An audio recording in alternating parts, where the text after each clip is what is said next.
Eu sou Manuel José dos Santos, sou agricultor familiar.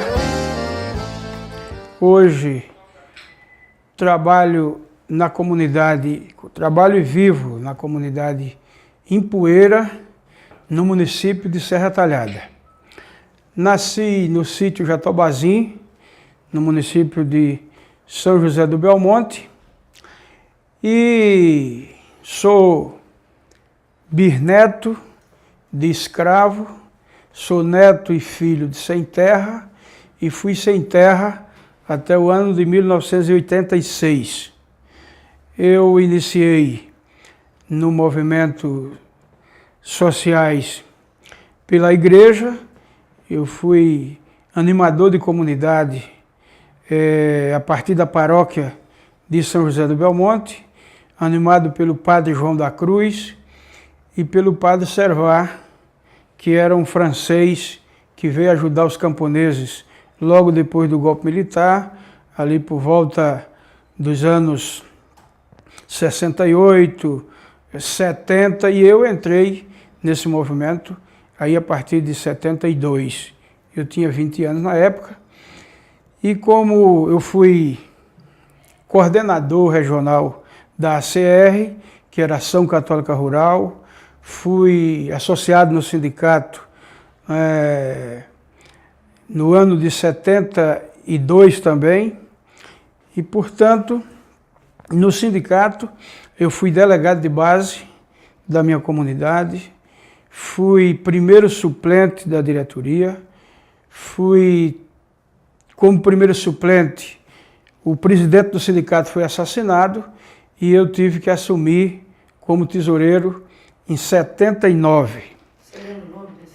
O presidente que foi assassinado era o companheiro Raimundo Félix, que era um paraibano muito disposto, lutador, e na época foi, na verdade, um grande desafio. O primeiro desafio que eu enfrentei no movimento sindical foi estar primeiro suplente, assumir como tesoureiro, e o tesoureiro, o secretário que virou presidente, era um homem muito bom, mas não tinha muita iniciativa para enfrentamento das lutas, e eu tive aí que fazer, né, o papel de tesoureiro e de presidente do sindicato para começar a encaminhar lutas, isso com 20 e poucos anos.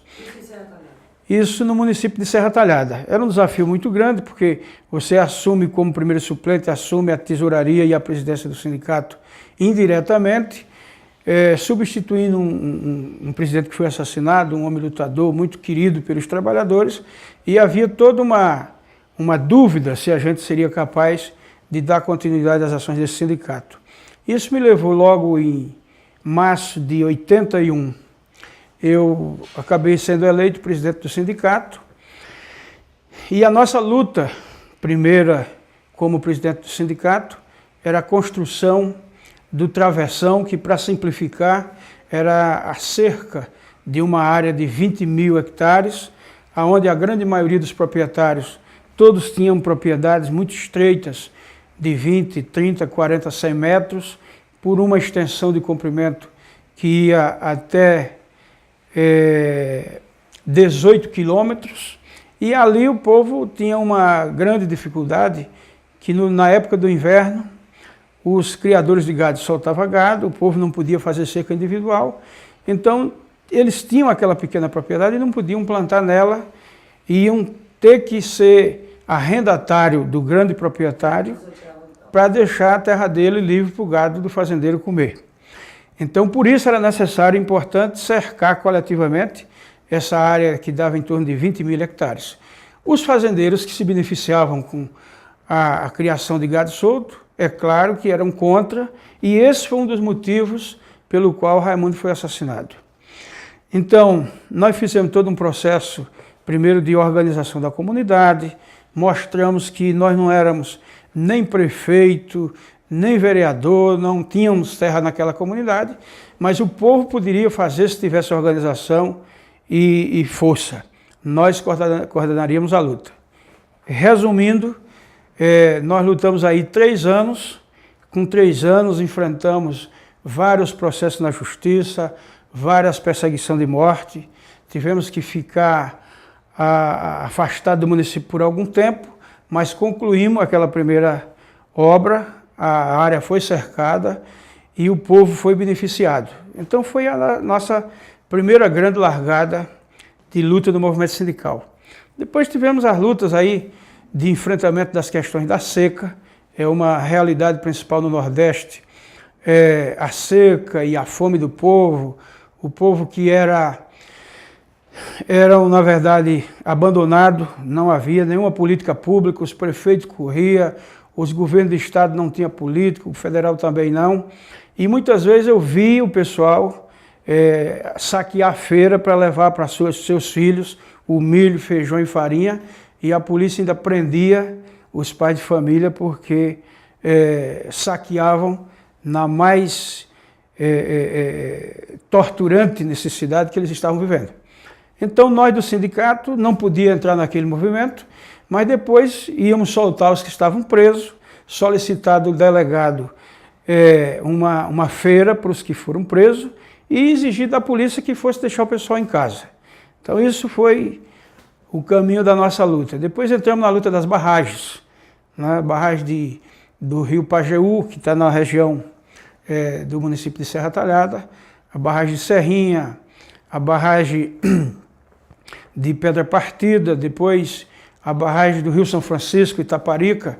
Então fizemos várias ocupações para impedir a construção da barragem, para gerar a indenização justa daquelas famílias que estavam sendo expropriadas pelo Denox e a Chesf, o que resultou, no caso de Serrinha, numa negociação que os trabalhadores receberam um reajuste de 2.300% em 86, e naquele mesmo ano fizemos a negociação também da barragem de Itaparica, onde a Chesf se comprometeu de assentar cerca de 5.000 famílias, que foi desalojada, e pagar a famosa VMT, que era a verba de manutenção, até que começasse o processo da produção.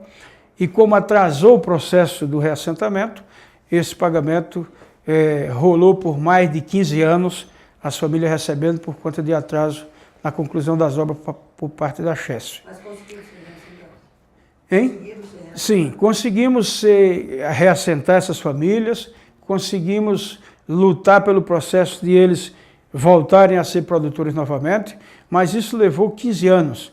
Então nós tivemos crianças que nasceram no período da luta e da ocupação da barragem, se tornaram jovens, adolescentes, sem os pais terem oportunidade de trabalhar, alguns que foram reassentados 20 anos depois, e isso criou uma desagregação social muito grande.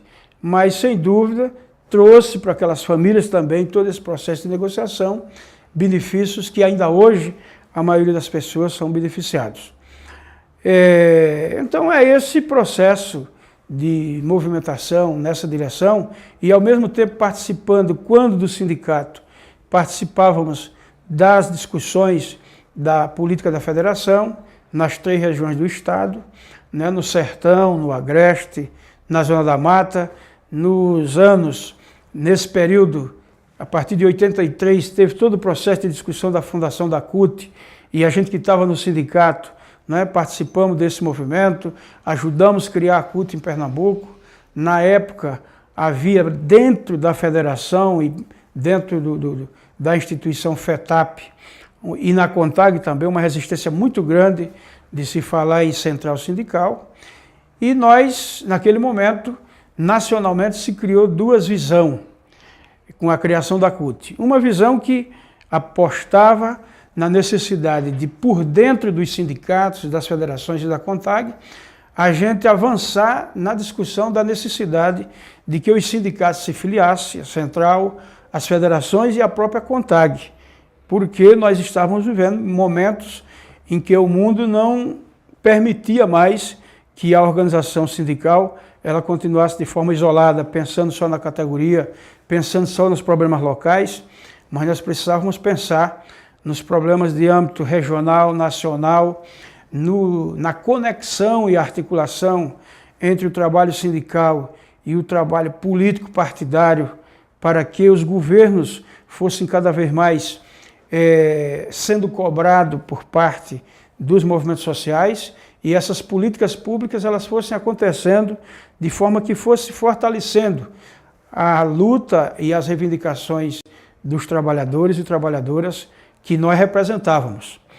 Então é assim que nós fazíamos parte desse movimento de fortalecer a visão das centrais por dentro do movimento, e dentro da CUT tinha uma outra visão, que era aqueles que acreditavam que esse movimento, essa instituição, Federação, CONTAG, estavam saturados, não representavam mais os interesses dos trabalhadores, portanto deveriam ser abandonados e deveria se organizar novos sindicatos, novas federações, nova confederação, que era a visão do departamento rural da CUT. E nós ficamos dentro da central defendendo essa visão de trabalhar por dentro, tanto isso é que faz levar depois a filiação de várias centrais, de várias federações, à CUT. Chegamos a filiar a Federação de Pernambuco, a qual no início a gente não podia falar nem de central, chegamos a filiar a Federação de Pernambuco de forma pacífica com o conjunto da direção da federação, e que aí eu já fazia parte também, né, defendendo conjuntamente com o Zé Francisco, com o Zé Rodrigues, que são as duas lideranças principais que marcam a história inicial antes da minha participação naquele estado, e chegamos depois a filiar também a CONTAG. A partir de a metade dos anos 80, nós começamos a trabalhar também uma política para o movimento sindical em Pernambuco, e eu acabei, em 90, sendo eleito primeiro suplente da direção da federação em Pernambuco, e em 93 eleito presidente da federação. Então é aí que a gente participa das grandes discussões também a nível nacional e fomos nos tornando referência nas discussões do Nordeste, das 5 regiões do Estado, e é isso que vai levar depois numa solicitação da direção da CONTAG. Eu fui eleito em 98 presidente da CONTAG numa chapa de disputa, aonde disputei com um companheiro que também era da CUT, Ayrton Faleiro, né? E nós, com o apoio da maioria das federações, da maioria da direção da CONTAG, ganhamos a eleição de Ayrton Faleiro, e assim eu fiquei 11 anos presidente da CONTAG, e fiquei depois mais um ano aqui como tesoureiro, voltei para Pernambuco no início de 2010 e fui eleito deputado estadual. Esse processo de que me leva a ser deputado estadual é que nós, no final dos anos 90, nós começamos a fazer um trabalho também a nível nacional junto às federações, mostrando a necessidade dos trabalhadores terem foco, se unirem, darem prioridade à questão da eleição para presidente, porque nós tínhamos a compreensão, o Lula tinha perdido já 3 eleições, uma para Fernando Henrique, aliás, uma para Collor e 2 para Fernando Henrique, e perder a 4ª eleição não seria apenas o Lula que estaria perdendo. Tive 2 eleições de disputa aqui, em 98 e depois 2001, e a de 2000, a terceira vitória que eu tive aqui, em 2005, porque nós mudamos o mandato para 4 anos, né? E acabamos com a reeleição indefinida. Passamos para ter um mandato de 4 anos com apenas uma reeleição, o que antes era 3 anos com reeleição indefinida. Então, foi um dos grandes feitos, foi a gente ter um 3º mandato com a composição de todo mundo. Os desafios principais que a gente enfrentava era, na verdade, manter o movimento como capaz de, com o advindo do governo Lula, né, que é um governo que a gente ajudou a eleger, a gente manter a CONTAG numa posição de responsável com o governo e, ao mesmo tempo, independente, Né? E foi possível fazer essa discussão? Foi possível. Se você olhar, a primeira organização que fez manifestação na esplanada dos ministérios no governo Lula foi a CONTAG e o MST. Porque o governo Lula, no seu primeiro mandato, demorou a apresentar qual era a proposta para a reforma agrária e nós fizemos uma vigília em frente ao Ministério da Fazenda, que durou mais de uma semana. Enquanto o MST estava acampado lá no Parque da Cidade, nós estávamos com uma vigília em frente ao Ministério da Fazenda, porque entendíamos que era o coração da economia do governo e que nós ali era o lugar de cobrar do governo uma posição a respeito de qual seria a política para a reforma agrária. O Zé Disseu, na época, era o ministro da Casa Civil, ministro-chefe da Casa Civil, né? Inclusive eu lembro de uma frase que ele dizia: por que vocês não fizeram o movimento no Palácio do Planalto? Não, nós entendemos que o coração do governo é a economia e viemos fazer aqui no Ministério da Fazenda. Então, e nós tivemos, eu acho que em todos os momentos da minha permanência na direção da CONTAG e com o governo Lula, nós tivemos a independência sempre que achávamos que deveria nos posicionar, cobrar do governo, falar contra as políticas que a gente achava que deveria ser modificada. Nós nunca tivemos essa dificuldade de nos posicionar, porque o governo nós tínhamos ajuda de eleger. Apesar de que eu paguei um preço... Vocês mais à vontade? Hein? Eleger, eu posso cobrar mais? Nós tínhamos legitimidade exatamente por isso. Porque quando a gente elege um governo, quando a gente se empenhou por ele, quando a gente ajudou a construir o programa, nós temos a liberdade e a legitimidade de fazer essas cobranças. Não é simples, não é uma coisa simples. Eu paguei muito caro por isso, porque internamente dentro do movimento, muitos vinham para cima da gente e faziam acusações de que nós estávamos fazendo corpo mole porque o governo era o governo do PT, mas o que eu digo com tranquilidade é que não correspondia à realidade, né? Acontece que nós temos diferença de tratamento, e precisa ter, entre governos que são indiferentes ou têm uma política de barrar as reivindicações dos trabalhadores, e aqueles que nós elegemos, que sabemos que as coisas não podem também ser feitas todas ao mesmo tempo. Mas nós temos que ter muita tranquilidade, muita determinação de dizer aonde é que as coisas não estão indo bem. E agora, por exemplo, eu posso dizer que com todas as dificuldades, mas no campo da reforma agrária, nós andamos mais no governo Lula e muito do que estamos hoje no governo Dilma. É um dos grandes problemas que nós temos hoje no governo Dilma, é uma política sem foco, sem objetivo e que deixa o movimento sindical, na verdade, numa saia justa, porque tudo que diz respeito, sobretudo, a acesso à nova terra, praticamente parou no governo Dilma. A avaliação que eu faço primeiro é o seguinte: reforma agrária, nós não podemos tratar dela só olhando para o foco do acesso à terra.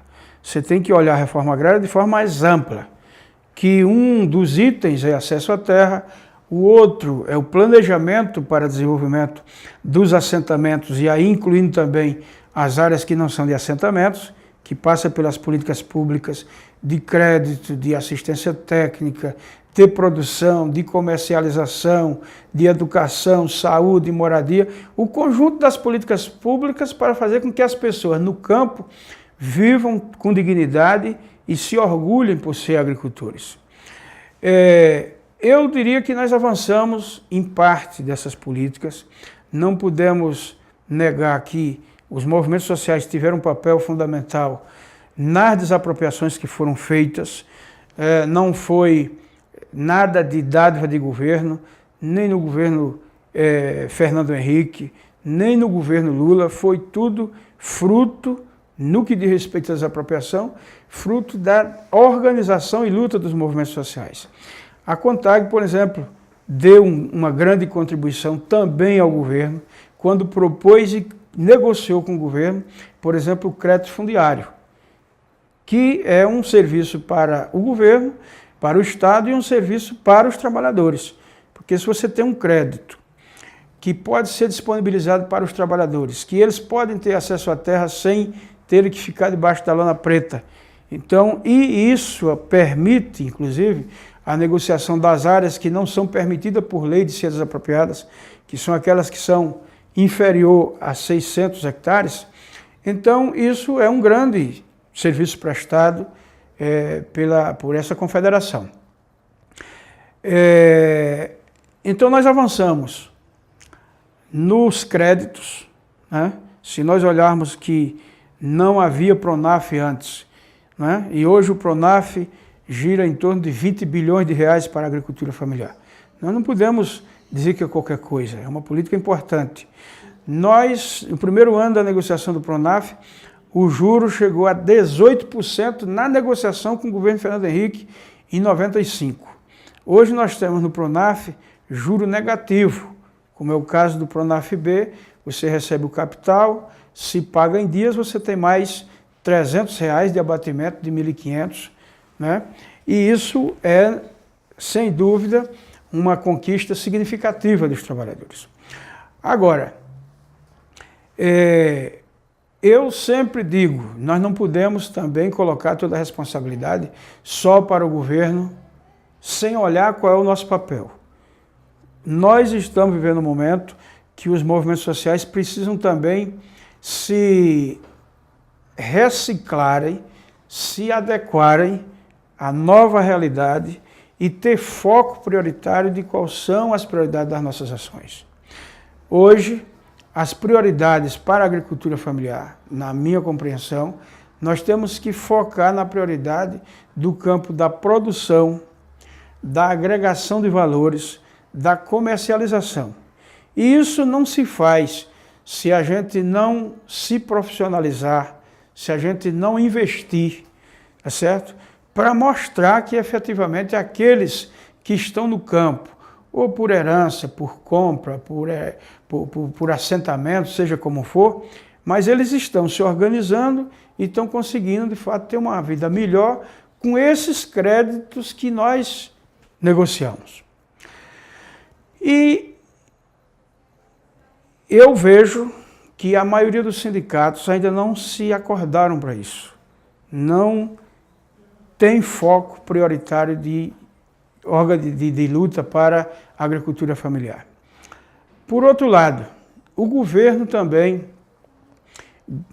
o recurso que tem alocado mal, né? Tem alocado o recurso, mas não se faz planejamento, não se faz esse processo de construção das políticas com os movimentos sociais e acaba o recurso que não são tanto, mas que também não são tão poucos, acabam sendo utilizados pelos trabalhadores sem o devido planejamento.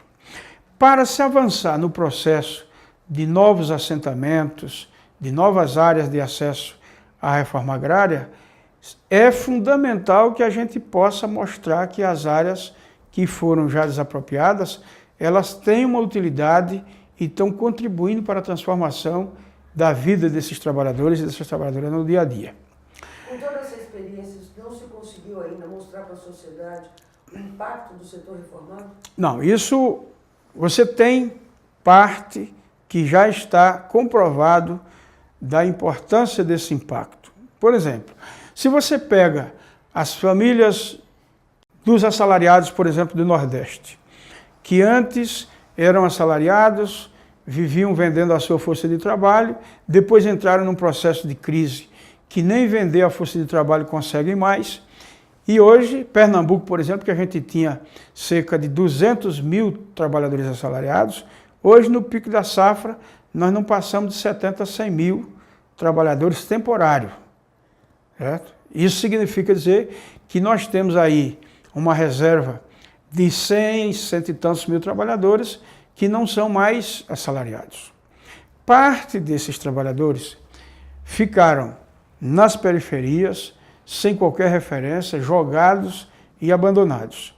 Quando se faz a desapropriação e coloca essa família numa casa, dá um certo crédito para eles, dá o mínimo para começar o processo da vida, para essa família já é, na verdade, como que se saísse do inferno para chegar no céu. Mas nós precisamos de mais, nós precisamos que essas famílias, na verdade, elas se transformem de recebedores de ordem que foram como assalariados em gerente do seu negócio. E aí não se pode cobrar dessas famílias que elas possam resolver isso sozinhas. Aí é que tem que entrar o processo do planejamento do poder público, articulado com as organizações representativas, das associações de assentados, a própria federação tem que ter um foco nesse campo prioritário, o MST, que é o segundo movimento mais representativo. Nós precisamos nos profissionalizar para cobrar do governo com proposta muito objetiva e clara. Eu não sou daqueles que cobra só do governo. Eu acho que nós temos que cobrar do governo e temos que cobrar de nós também, né? Porque muitas vezes o dirigente se torna um grande falador, propositor para o governo, mas não faz autoavaliação de qual é o seu papel, o que precisa melhorar na nossa organização.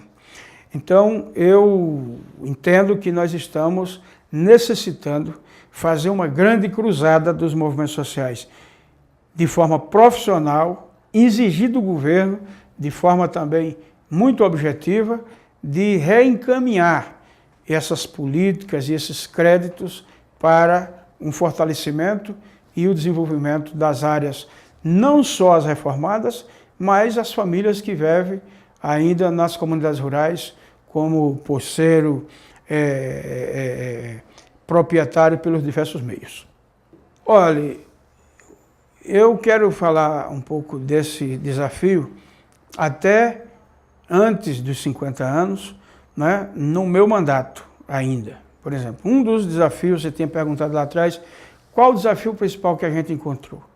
Para mim, um dos desafios principais que eu encontrei na CONTAG foi a gente discutir internamente, de forma desarmada, com visão de presente e de futuro, a forma de organização dos trabalhadores.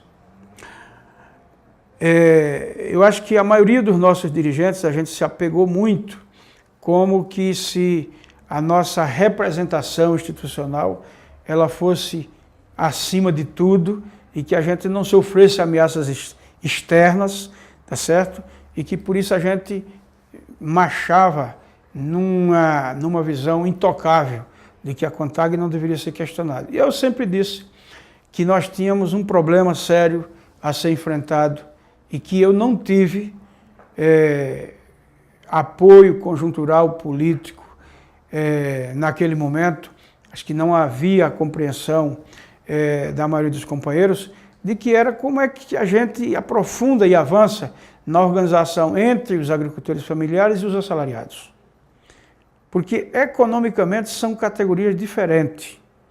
O agricultor familiar, com a sua atividade específica, ele não tem muito a ver com as reivindicações dos assalariados, que são de condições de trabalho, de salário, tá certo? De aumento de oportunidade ou perca de oportunidade pela tecnologia, pelo avanço da mecanização e assim por diante. Então, a CONTAG, no mundo, é essa organização que conseguiu fazer esse arranjo de juntar no mesmo sindicato, na mesma federação e na mesma confederação, os agricultores familiares e os assalariados.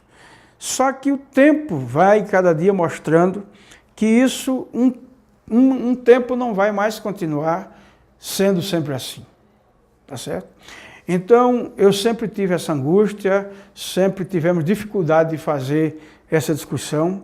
Tivemos algumas iniciativas que eu considero importantes. O Espírito Santo foi um dos estados que eu acho que mais avançou no processo de discussão por dentro da própria federação, da necessidade de se fazer esse encaminhamento que pudesse ajudar esses dois segmentos econômicos sob o comando da FETAP e da federação e não deixar brecha por nossos inimigos políticos que viriam depois. E esse desafio continua sendo hoje um desafio mais sério, tá certo?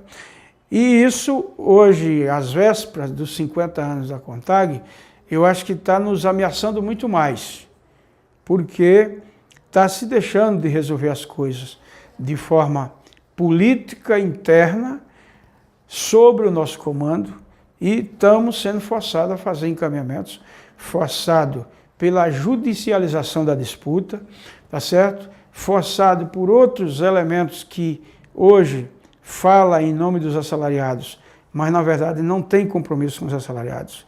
E isso é lamentável, porque nós pudemos ter, na verdade, organização gigantescas financeira em nome dos assalariados, que nada tem a ver com o que os assalariados, na verdade, precisam, que é de representação, de preparação para negociação, de reivindicação que ajude a alavancar condições de vida diferente e digna para esses assalariados.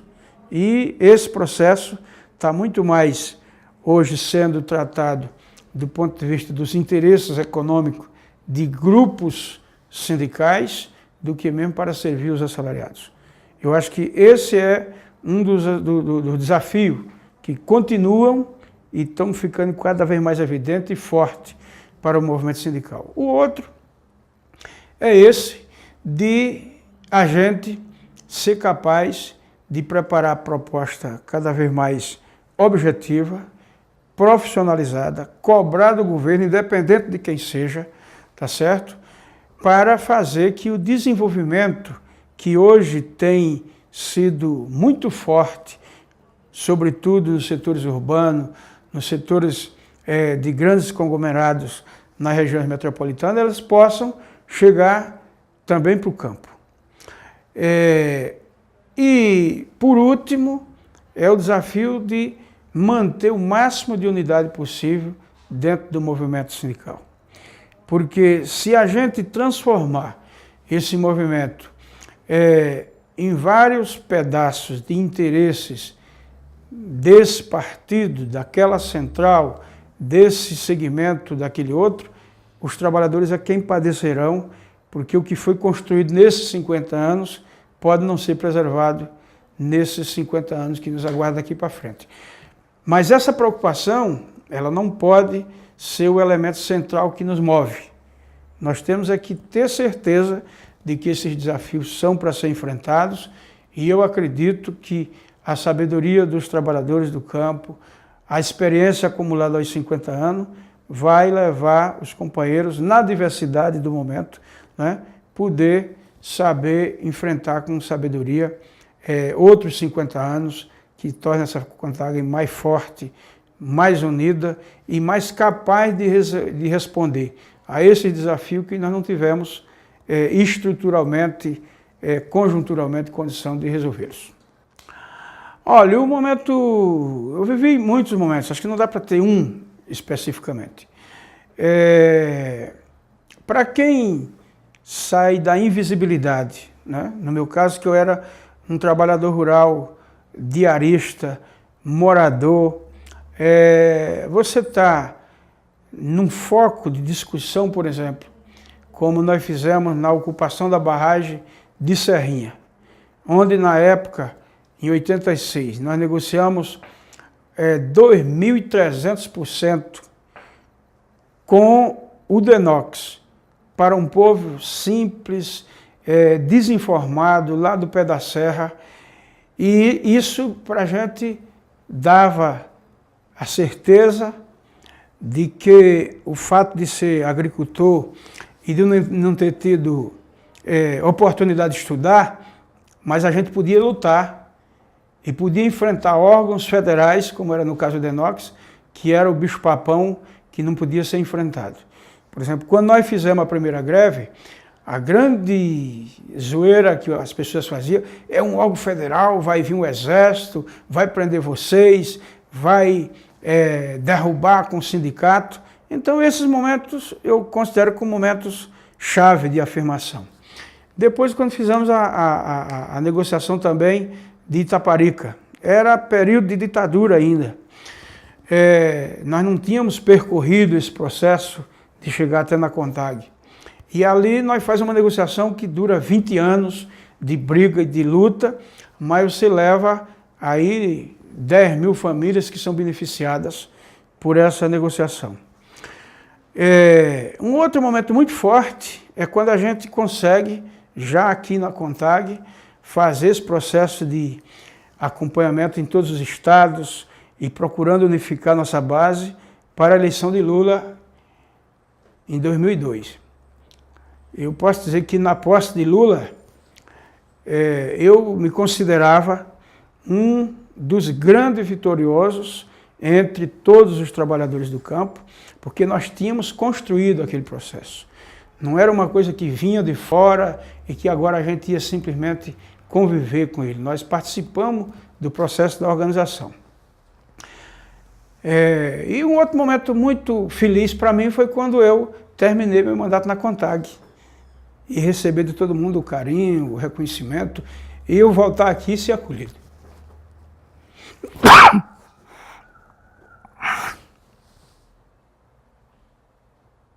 Se emocionou?